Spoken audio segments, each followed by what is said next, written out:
कुंभ राशि वाले बंधुओं, स्वागत है आप सभी का मंथन भिंड यूट्यूब चैनल में। बंधुओं, मकर संक्रांति के इस पवित्र दिन पर आप इस महाशक्तिशाली उपाय को कर लेंगे तो आपकी जिंदगी बन जाएगी, तकलीफें दूर हो जाएंगी, चाहे फिर वह तकलीफ किसी भी ग्रह नक्षत्र से या फिर नकारात्मक ऊर्जा से क्यों ना आ रही हो। शनि देव से यदि कोई तकलीफ है दूर हो जाएगी, राहु केतु से तकलीफ है तो भी दूर हो जाएगी। जीवन में कर्जा बढ़ गया है, काम धंधा व्यापार नहीं चल पा रहा है, मानसिक कष्ट रहता है, रिश्ते नातों में भी खींचतान मची हुई है, प्रेम और मान सम्मान की कमी जीवन में आ चुकी है, हर एक तकलीफ का अंत हो जाएगा। जी हाँ बंधुओं, यह एक ऐसा महाशक्तिशाली उपाय है जिसे आपको करने का अवसर केवल इस 2025 में एक बार मिल रहा है। यदि यह अवसर भी आपके हाथों से निकल गया तो निश्चित तौर पर आपका पूरा वर्ष भयंकर कष्ट और परेशानियों में गुजरेगा और आपके मन में यह पछतावा भी अवश्य रह जाएगा कि काश हम गुरुजी की बात मान लेते तो शायद जीवन में कष्ट और परेशानियां दूर हो जाते और सुख प्राप्त होने लगता। तो बंधुओं, बस आपसे हमारा निवेदन यह है कि आप इस एक उपाय को, इस क्रिया को मकर संक्रांति के दिन जरूर कर लेना, तो हमारी इस कार्यक्रम को बनाने की मेहनत सफल होगी और माई के लिए हमारी भक्ति भी सफल हो जाएगी। अब आप सोच रहे होंगे कि आखिर ऐसी कौन सी क्रिया है, तो ध्यान से सुनिए। कुत्ते को खिलाना है। यह एक छोटी सी चीज मकर संक्रांति के दिन रात्रि के समय सूर्यास्त होने के बाद। यह एक छोटी सी चीज इतनी शक्तिशाली है कि इसे ऊर्जा को खींचने का चुंबक कहा जाता है। और जब आप इस एक चीज को एक विशेष क्रिया से विधि के अनुसार कुत्ते को खिलाएंगे तो यह आपके जीवन की हर एक नकारात्मक ऊर्जा को, हर एक प्रकार के कष्ट, दुख और तकलीफ को चुंबक की तरह खींच कर अपने अंदर समेट लेगी और कुत्ते को खिलाते ही यह कष्ट आपके जीवन से पूर्ण रूप से गायब हो जाएगा। अब कुत्ते को ही खिलाने की बात क्यों की जा रही है? तो बंधुओं, कुत्ता कोई साधारण जीव नहीं है। इसे इंसान का सबसे अच्छा मित्र कहा जाता है और इसके अंदर कई देवी देवताओं का और दिव्य शक्तियों का वास होता है। इसीलिए हमारे हिंदू धर्म में कुत्ते को पालने का एक विशेष विधान है। जी हाँ बंधु, शास्त्रों में भी कहा गया है कि इंसान को कुत्ता अवश्य पालना चाहिए, लेकिन उसके कुछ नियम हैं। वे नियम क्या हैं उन्हें भी हम आगे आपको बताएंगे। फिलहाल हम आपको बता दें कि कुत्ते का संबंध कई देवी देवताओं के साथ है। चाहे फिर बात करें देवराज इंद्र की, चाहे बात करें यमराज की, या फिर बात करें पितृ देवताओं की, या फिर ग्रहों में शनि देव की, राहु और केतु की, सभी का संबंध कुत्ते के साथ अवश्य है। लेकिन कालों के काल महाकाल बाबा के एक स्वरूप काल भैरव का सीधा संबंध कुत्ते से माना जाता है।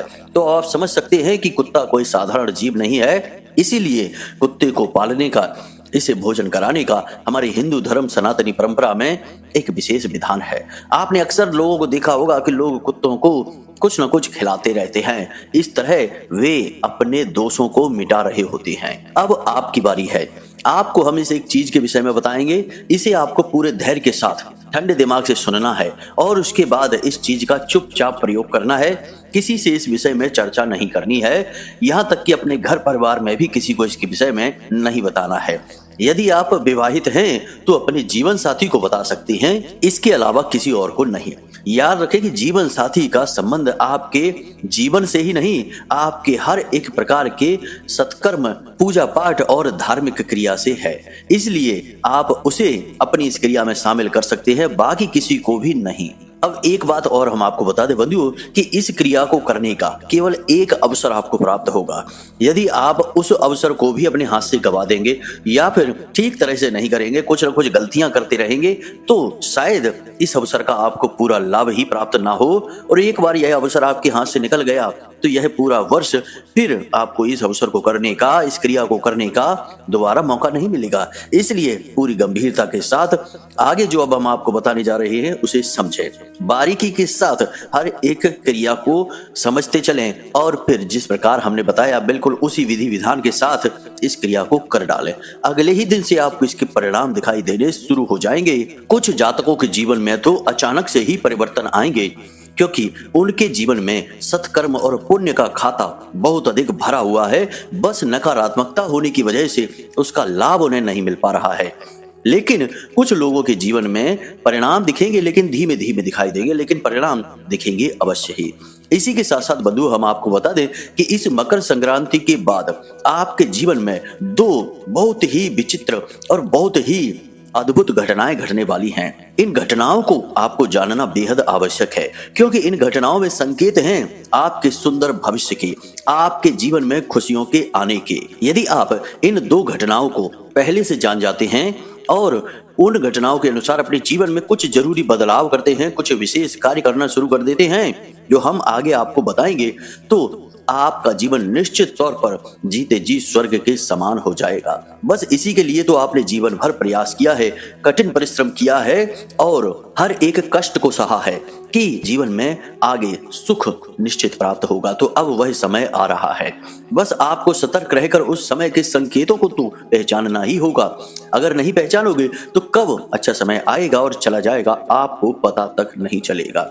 याद रखना बंधुओं कि जो समय का परिवर्तन है और दिव्य शक्तियों की जो सूचनाएं होती हैं वे सब सांकेतिक होते हैं। इसीलिए हमारे जो पुरखे पूर्वज होते थे प्राचीन काल में, वे आसपास के जो प्रकृति के द्वारा दिए जाने वाले संकेत होते थे उन पर विशेष नजर रखते थे। हर एक संकेत के शुभ अशुभ परिणामों को समझते थे, उसी के अनुसार जीवन में फैसले लिया करते थे, तो बहुत सारी मुसीबतों के आने से बच जाया करते थे। परंतु अब आज के समय में लोग इन बातों पर ज्यादा ध्यान नहीं देते हैं। नतीजा यह हुआ है कि सब कुछ करने के बाद भी लोगों को सुख प्राप्त नहीं हो पा रहा है, क्योंकि कहीं ना कहीं अनजाने में गलतियां भी करते रहते हैं। तो बंधुओं आपको अब ऐसी गलतियां नहीं करनी है। आपके जीवन में जो शुभ घड़ियां आ रही हैं उनका पूरा लाभ आपको प्राप्त करना है। हम आपके लिए तन मन धन से मेहनत करने में लगे हुए हैं, माई की सेवा समझकर। तो बस आप हमारे इस भाव को समझें, हमारे द्वारा दी गई जानकारी को अच्छी तरह से समझें और उसे अपने जीवन में भी उतारें, क्योंकि यदि आप प्रयास नहीं करेंगे तो लाभ आपको नहीं मिलेगा, कर्म तो आपको करना ही होगा। बंधुओं उम्मीद करते हैं आप हमारी बातें समझ रहे हैं। चलिए अब माई को याद करते हुए आज के इस विशेष कार्यक्रम की शुरुआत करते हैं। कमेंट बॉक्स में लिख डालिए पूरे भक्ति भाव के साथ, जय मां भद्रकाली कृपा करो। एक बार नहीं 3 बार लिखना बंधुओं, आपका भाव सबसे अधिक महत्वपूर्ण है। इसी के साथ साथ बंधुओं आपसे हम कह दें कि यदि आपको कुंडली विश्लेषण कराना है तो आप 10 बजे से लेकर शाम को 4 बजे के बीच ही फोन करें और वीडियो में दिए गए नंबर का ही उपयोग करें, कहीं और से नंबर ना उठाएं, वरना आपके साथ किसी प्रकार की धोखेबाजी भी हो सकती है। हमारा जो असली नंबर है वह हम केवल वीडियो में और डिस्क्रिप्शन में देते हैं, तो बस उसी नंबर पर संपर्क करें, किसी और नंबर पर नहीं, क्योंकि धोखाधड़ी की कुछ शिकायतें हमारे पास आ चुकी हैं, इसलिए हम आपको सतर्क कर रहे हैं। याद रखें समय है केवल 10 बजे से शाम को 4 बजे के बीच, इसके बाद आप फोन न करें, क्योंकि हम फिर माई की सेवा में व्यस्त हो जाते हैं। इसी के साथ साथ बंधुओं जो भाई बंधु हमारे आज इस कार्यक्रम पर पहली बार आए हैं, नए आए हैं, वे इस चैनल को सब्सक्राइब करके माई के परिवार के सदस्य बन जाएं, धाम से जुड़ जाएं और कमेंट बॉक्स में अवश्य लिख दें कि मैं भी माई के परिवार का हिस्सा हूं। ऐसा लिखते ही आपके जीवन में खुशियों की बहार आ जाएगी और हमारा भी सीना चौड़ा हो जाएगा कि हमने महामाई के परिवार में कुछ नए बालक जोड़ दिए हैं। तो चलिए जल्दी से चैनल को सब्सक्राइब करिए और कमेंट बॉक्स में लिखिए हम भी माई के परिवार के हिस्से हैं। चलिए बंधुओं अब अपने कार्यक्रम के मूल विषय को प्रारंभ करते हैं। तो बंधुओं अब ध्यान से सुनो, मकर संक्रांति के तुरंत बाद आपके जीवन में 2 बहुत ही सुंदर घटनाएं घटने के योग बन रहे हैं। जी हाँ बंधुओं, क्योंकि सूर्य देवता मकर राशि में प्रवेश कर जाएंगे और यह शनिदेव की राशि है, उनकी ही राशि और उनका ही यह भाव है, यानी कि कारक ग्रह भी शनि है। तो अब ऐसे में जब शनिदेव के साथ सूर्य देवता गोचर करेंगे तो इसका आपको बहुत अधिक लाभ प्राप्त होगा। 2 बहुत ही अच्छी घटनाएं आपके जीवन काल में घटेंगी। सबसे पहली घटना, गुरुजी एक बात बताओ, आप कहते हो वीडियो में कुंडली का विश्लेषण करवाओ, क्या कुंडली का विश्लेषण करवाना जरूरी है? हाँ, कुंडली का विश्लेषण करवाना जरूरी है। क्यों जरूरी है? देखो, जैसे हम बीमार होते हैं तो हम डॉक्टर के पास जाते हैं, अपनी रिपोर्ट लेकर जाते हैं और रिपोर्ट के आधार पर डॉक्टर हमें दवाइयां देता है और वे दवाइयां जब हम खाते हैं तो हमें आराम भी मिलता है और हम जल्दी ठीक भी हो जाते हैं।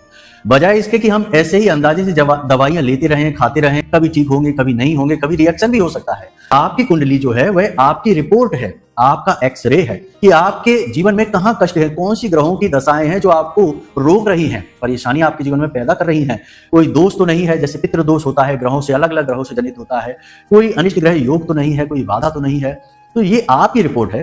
अगर आप अपनी रिपोर्ट दिखा देंगे तो आपको सटीक समाधान मिलेंगे, समस्याओं का सही कारण पता चलेगा और जीवन में खुशहाली आएगी। नहीं दिखाएंगे तो अंदाजे से दवाइयां लेते रहिए, ठीक होने की कोई गारंटी नहीं है।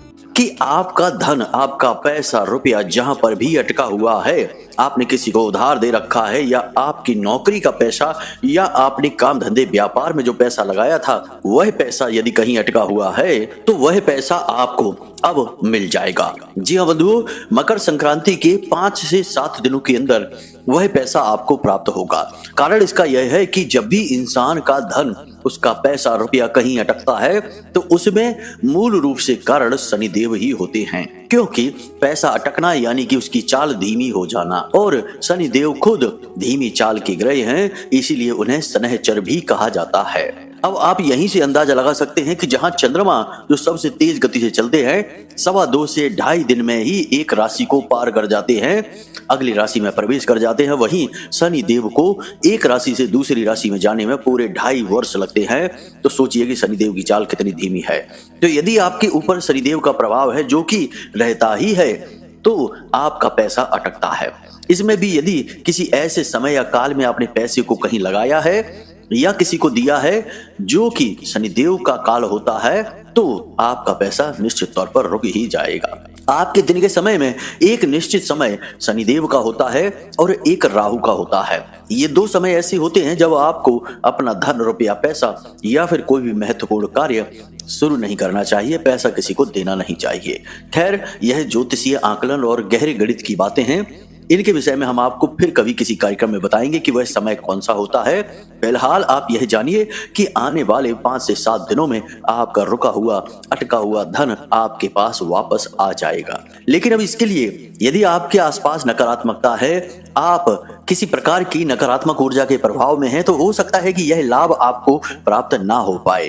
तो इसके लिए आपको अपने जीवन में छोटे मोटे कुछ सुधार करने होंगे। अगले 5 से 7 दिनों तक आप अपने नहाने वाले जल में थोड़ा सा समुद्री नमक, 1 चुटकी और थोड़ी सी हल्दी, जी बंधुओं बिल्कुल जरा सी हल्दी अवश्य ही डालें और उसी जल से आप स्नान करें।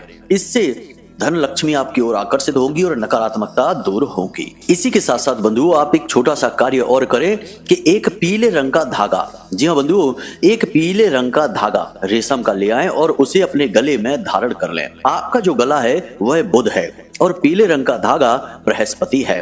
बुध और बृहस्पति का मेल बहुत ही शुभ होता है, धन का कारक होता है। इसी के साथ साथ प्रतिदिन स्नान करने के बाद हल्दी से आप अपने गले पर, अपने माथे पर और अपनी नाभि पर, इन 3 स्थानों पर थोड़ा थोड़ा तिलक लगाएं, यानी हल्दी इन स्थानों पर लगाएं। इनसे आपके जीवन में जो नकारात्मकताएं हैं धन को लेकर, वे दूर होने लगेंगी और इन योगों का आपको लाभ मिलना शुरू हो जाएगा, यानी धन लक्ष्मी आपकी ओर आकर्षित होने लगेगी। अब आपको यह कैसे पता चलेगा कि आपके जीवन में नकारात्मकता है, परेशानी है किसी प्रकार की नकारात्मक ऊर्जा की? तो इसके लिए हम आपको बता दें बंधुओं कि चाहे कोई परेशानी, नकारात्मकता हो या ना हो, तब भी आप इस उपाय को कर लेना जो हमने आपको बताए हैं। इससे आपके जीवन में बनने वाले धन योगों का आपको बहुत अधिक लाभ प्राप्त होगा। और नकारात्मकता तो है ही, तभी तो पैसे के लिए आप परेशान हैं। पैसा आपका अटका हुआ है या फिर आ ही नहीं रहा है, तो किसी न किसी प्रकार की नकारात्मकता तो है ही। आप यहीं से अंदाजा लगा सकते हैं। तो इस क्रिया को आप कर ही लें, इसमें कोई खर्चा नहीं है, बस थोड़ी सी मेहनत है और भक्ति भाव लगना है, बस इस बात को आप ध्यान रखें। अब बात करते हैं दूसरी शुभ घटना की, घड़ी की। तो कहीं से आपको एक बड़ी मदद मिलेगी। अगले 5 से 7 दिनों में कोई व्यक्ति आपकी मदद करने के लिए आगे बढ़कर आएगा। आपका रुका हुआ, अटका हुआ कोई कार्य बन जाएगा। कोई विवाद यदि चल रहा था या फिर सरकार की तरफ से किसी प्रकार की कोई परेशानी थी, जैसे कोर्ट केस वगैरह चल रहा था, तो उसमें फैसला आ जाएगा, आपके पक्ष में आएगा। लेकिन इन सब से बढ़कर यह रहेगा कि कोई ना कोई एक ऐसा व्यक्ति आगे बढ़कर आएगा जो आपकी मदद करेगा, आपकी परेशानी से आपको बाहर निकालने में पूरी आपकी सहायता करेगा। यानी कि कह सकते हैं कि ईश्वर आपके लिए कुछ इस प्रकार का वातावरण निर्मित करेंगे जो आपको सहायताएं प्राप्त होंगी। कह सकते हैं कि ईश्वर का हाथ आगे बढ़कर आएगा और आपकी मदद करेगा। जी हाँ बंधु, इसका भी आपको पूर्ण लाभ लेने के लिए आपको सकारात्मक रहना होगा। मन में किसी प्रकार की नकारात्मकता नहीं रखनी है। यदि मन में नकारात्मक या गलत विचार आते भी हैं तो उन्हें दूर भगा देना है। हमेशा यह सोचते रहना है कि ईश्वर जो करते हैं अच्छा ही करते हैं और भगवान की आपसे कोई व्यक्तिगत शत्रुता नहीं है। वे तो बस आपको देख रहे हैं। आपकी परीक्षा की घड़ियां चल रही हैं। इन परीक्षा की घड़ियों में आपको सर्वोत्तम प्रदर्शन करना है और यह याद रखना है कि जो भी कुछ जीवन में हो रहा है, अंत में सब कुछ अच्छा ही हो जाएगा, अभी चाहे कितनी ही परेशानियां क्यों ना हो। कुल मिलाकर यह है कि आपको अपने मन को पूर्ण रूप से सकारात्मक विचारों से भर कर रखना है। सूर्योदय से पहले जागना है और दिन के समय सोना नहीं है, और जितना हो सके उतना ईश्वर को ध्यान करते रहना है, नाम स्मरण करते रहना है और अपने कार्य पर पूरा ध्यान लगाना है। आपके कर्म, आपके कार्य और आपकी मेहनत ही आपको आगे ले जाएगी। ईश्वर तो केवल एक सहायक की तरह कार्य करते हैं। जब आपका पुरुषार्थ बड़ा होगा तो ईश्वर की मदद भी तुरंत प्राप्त हो जाएगी। वह कहावत तो आपने सुनी ही होगी कि भगवान भी उसी की मदद करते हैं जो स्वयं अपनी मदद करना जानता है। एक हाथ आप बढ़ाएंगे तो दो हाथ ईश्वर के भी बढ़ेंगे, वरना सब कुछ ज्यों का त्यों रहेगा। आप इसी भरोसे पर यदि बैठे रहेंगे कि सब कुछ भगवान ठीक कर देंगे, समय ठीक कर देगा, तो कभी कुछ ठीक नहीं होने वाला। तो आपको देखना होगा कि आप अपने जीवन में कहां किस प्रकार की गलतियां कर रहे हैं। आपने पिछले समय में किस प्रकार की गलतियां की थी, उनसे आपको किस प्रकार के नुकसान हुए थे और अब आप उन गलतियों को किस प्रकार रोक सकते हैं और कुछ नया, कुछ अद्भुत, कुछ बड़ा कैसे कर सकते हैं। मतलब कि आत्म मंथन करना होगा और पूर्ण रूप से सकारात्मक रहना होगा, तो ईश्वर की तरफ से भी आपको पूरी मदद प्राप्त होगी। और दिन में एक बार कोशिश करें बंधुओं कि मंदिर अवश्य हो आए, क्योंकि भगवान की कृपा भगवान के घर जाकर जो मिलती है उसकी तो बात ही अलग है। तो भगवान के दर्शन करके आए, उनसे अपने मन की बात बताएं, चर्चा करें, दिल के सारे राज उनके सामने खोलें। भगवान से इस प्रकार न मिले कि आप भगवान से मिल रहे हैं, भगवान से इस प्रकार मिलें कि आप अपने परम पिता से मिल रहे हैं। एक बालक जब बहुत कष्ट में होता है तो वह अपने पिता के पास जाता है, अपनी माँ के पास जाता है, और भगवान तो हमारे आपके इस पूरे संसार के माता और पिता हैं। तो आपको बस अपने पिता के भाव के साथ उनसे मिलना है कि आप अपने परम पिता से मिल रहे हैं। आपको दुख है तो उसे भी बताइए, सुख है तो उसे भी बताइए, उनसे मदद मांगिए, उनसे कहिए कि आप हमारे साथ बने रहिए, हमें आपके साथ की बहुत अधिक आवश्यकता है, वरना हम भटक जाते हैं, फिर बहुत दुख प्राप्त होते हैं। इस प्रकार उनसे आप भाव जोड़िए। जैसे ही आप उनसे भाव जोड़ेंगे, आप महसूस करेंगे कि ईश्वर की शक्ति हर वक्त आपके साथ चलती है। यही तो भाव भक्ति कहलाता है, और भक्त का साथ तो हमेशा भगवान देते हैं। यह तो इतिहास उठाकर देख लीजिए, बड़े बड़े भक्तों को भगवान ने किस प्रकार संभाला है। तो बस आपको भी यही करना है। सकारात्मकता, भक्ति और ईश्वर का नाम स्मरण आपको कहां से कहां पहुंचा देगा, आप सोच भी नहीं सकते हैं। जी हाँ बंधु, क्योंकि हम तो वह चाहते हैं जो हमने अपने लिए सोच रखा है, लेकिन भगवान ने जो हमारे लिए सोच रखा है उसके विषय में तो हमें कुछ पता ही नहीं है। परंतु हम भगवान के सोचे हुए पर भरोसा नहीं करते, उससे अपनी लौ नहीं लगाते हैं, अपने मन का करते रहते हैं और बाद में असफलता मिलती है तो दुखी हो जाते हैं। बंधुओं, हम आपको जो बता रहे हैं वह जीवन का मूल मंत्र है, सार मंत्र है। सभी वेद और पुराण यही कहते हैं कि आपको अंत में भगवान से ही मिलना है, उसी से अपनी लौ लगानी है और अपने कर्म को भी करते रहना है। हर एक शास्त्र यही कहता है, अंतिम सूत्र यही होता है कि अपने कर्म को महत्व दो और ईश्वर में लीन रहो। बस बाकी सब भगवान के ऊपर छोड़ दो, भगवान जो करेंगे सर्वोत्तम ही होगा। तो बस इन कार्यों को आप करिए। अब हम आपको बताते हैं कि कौन सी वह चीज है जो आपको इस मकर संक्रांति के दिन रात्रि के समय कुत्ते को खिलानी है। आपको एक रोटी बनवानी है, उस रोटी को घी से चुपड़ लेना है। जी हाँ बंधु, घी उस पर लगा लेना है। उसके बाद थोड़ी सी हल्दी उस रोटी पर लगानी है। उसके बाद थोड़े से काले तिल डालने हैं और थोड़ा सा गुड़ रखना है। जी हाँ बंधुओं, इतनी चीजों को आपको लपेट लेना है। आप जरूरी नहीं कि एक ही रोटी बनाइए, 3 रोटी तक बना सकते हैं, 3 से अधिक नहीं बनाना है बंधुओं। तो आपने मानकर चलते हैं हम कि 1 रोटी ही बनाई। अब आपने 1 रोटी बनाई तो यहाँ पर भेद यह है कि रोटी आपको स्वयं को बनानी है, महिलाओं से मत कह देना। महिलाएं तो बेचारी कार्य सारा करती ही हैं, घर गृहस्थी का संसार तो उन्होंने संभाल कर रखा ही है, लेकिन यह जो क्रिया है यह आपके विशेष लाभ के लिए है, तो इसके लिए प्रयास भी आपको ही करना होगा। जिस प्रकार बड़ी साधनाएं जब साधक करते हैं तो अपना भोजन खुद बनाते हैं, अपने वस्त्र खुद धोते हैं, अपना आसन खुद बिछाते हैं और उसी पर सोते हैं, किसी की मदद नहीं लेते, उसी प्रकार आपको भी किसी की मदद नहीं लेनी है। आपको यह रोटी आटा गूंदने से लेकर बेलने से लेकर सेकने तक खुद बनानी है। अब इसी क्रिया के साथ आपको इस रोटी को कुत्ते को खिलाना है, अपने दरवाजे पर कुत्ते को बुलाना और दक्षिण दिशा की ओर मुख करके खड़े हो जाना और रात्रि में ही खिलाना है। सूर्यास्त होने के बाद लगभग 9 बजे से 11 बजे के बीच में आपको कुत्ते को यह रोटी खिलानी है। अब जब आप इस रोटी को कुत्ते को खिला रहे होंगे तो आपको मन ही मन पहले बोलना मैं और फिर अपना नाम लेना। जैसे मानकर चलते हैं कि आपका नाम है मनमोहन, तो आप कहेंगे मैं मनमोहन यम के कुत्ते श्याम और सबल को यह भोजन अर्पित करता हूँ। जी हाँ बंधुओं, आपको मन ही मन यह बात लगातार बोलती रहनी है कि मैं मनमोहन यम के कुत्तों श्याम और सबल को यह भोजन समर्पित करता हूँ। इस प्रकार से आपको यह भोजन कुत्तों को खिलाना है, बस अब ज्यादा कुछ नहीं करना है। इसके बाद सीधा आपको अंदर आना है, कुत्तों को छूना नहीं है, उनसे दूर रहना है, सीधे अंदर आना है, हाथ पैर मुंह धोकर अपने कमरे में जाना है। जब आप मुड़कर वापस आ रहे हो तो पीछे मुड़कर नहीं देखना है, कोई आपको आवाज लगाए तो उसे जवाब नहीं देना है, सीधे घर के अंदर प्रवेश कर जाना है, घर का दरवाजा भी लगा लेना है और उसके बाद हाथ पैर मुंह धोने हैं, फिर अपने कार्यों में लगना है। जी हाँ बंधु, इस प्रयोग के बारे में किसी को बताना नहीं है, इसे गुप्त रखना है। क्या कर रहे हैं, क्यों कर रहे हैं, क्या लाभ होता है, क्या हानि होती है, कुछ भी किसी को नहीं बताना।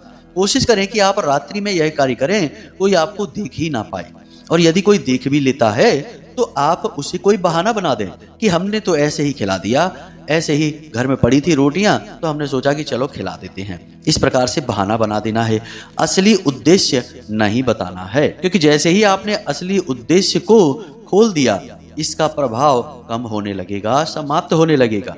जी हाँ बंधु, तो इस प्रकार इस क्रिया को करिए और आप देखेंगे कि आपके जीवन से नकारात्मकता गायब होनी शुरू हो जाएगी। रातों रात चमत्कार तो बंधुओं नहीं होते हैं, लेकिन आपको कुछ दिनों में परिणाम बहुत ही अच्छे अवश्य मिलने लगेंगे। कौन से हों परिणाम, तो ध्यान से सुनिए। सबसे पहली चीज कि आपको समझ में आ जाएगा कि आपको आगे जीवन में क्या करना है, यानी कि आपका लक्ष्य स्पष्ट हो जाएगा। 50 तरीके के जो विचार आपके मन में चलते हैं, किम कर्तव्य विमूढ़म की स्थिति में आप रहते हैं, वह बंद हो जाएगी। दूसरा, आपका पैसा, आपका धन कहीं पर अटका हुआ है, वह आपको प्राप्त हो जाएगा। तीसरा, कर्जा आपके ऊपर जो बढ़ता जा रहा है वह समाप्त होना शुरू हो जाएगा। आपका जो काम धंधा व्यापार है उसमें गति आ जाएगी। इसके साथ साथ एक सबसे महत्वपूर्ण बात कि घर में से बीमारियां बाहर निकल जाएंगी और किसी की भी अकाल मृत्यु किसी कीमत पर नहीं होगी घर में, ना आपके परिवार में और ना ही आपसे जुड़े जितने भी लोग हैं, यानी कि आपके भाई बंधु चाचा ताऊ, इनके सबके परिवार में ऐसी कोई दुर्घटना महाघटना नहीं होगी। इसकी आप पूरी गारंटी समझें। जी हाँ बंधु, तो बस इस क्रिया को करना शुरू करिए और भगवान को धन्यवाद अवश्य करिए। जी हाँ बंधु, बिना धन्यवाद भगवान से कुछ भी मत लेना, यह कृतज्ञता है और कृतज्ञता अच्छी बात नहीं होती है। तो चलिए बंधु, आज के इस कार्यक्रम को यही समाप्त करते हैं। उम्मीद करते हैं कि जो बातें हमने आपको बताई हैं वे आपको अच्छी तरह से समझ में आ गई हैं। इन बातों का प्रयोग करिए और जीवन को बदल डालिए। और फोन करने के लिए केवल वीडियो में दिए गए नंबर का प्रयोग करें, इधर उधर के किसी भी नंबर को आप डायल ना करें, वह धोखा हो सकता है। कुंडली विश्लेषण यदि कराना है तो वीडियो में दिए गए नंबर पर फोन करके अपनी डिटेल दे दें। बिल्कुल छोटी सी दक्षिणा के साथ आपका श्रेष्ठतम कुंडली आकलन हम स्वयं करके देंगे। हमेशा हंसते रहिए, मुस्कुराते रहिए, सकारात्मक रहिए और महामाई जगत माई पर अपनी आस्था और विश्वास बनाकर रखिए, क्योंकि आपका उद्धार, आपका कल्याण तो वहीं से होना है। तो प्रेम से बोलिए जय माई की, जय मां भद्रकाली। महामाई आपका कल्याण करेंगी। धन्यवाद।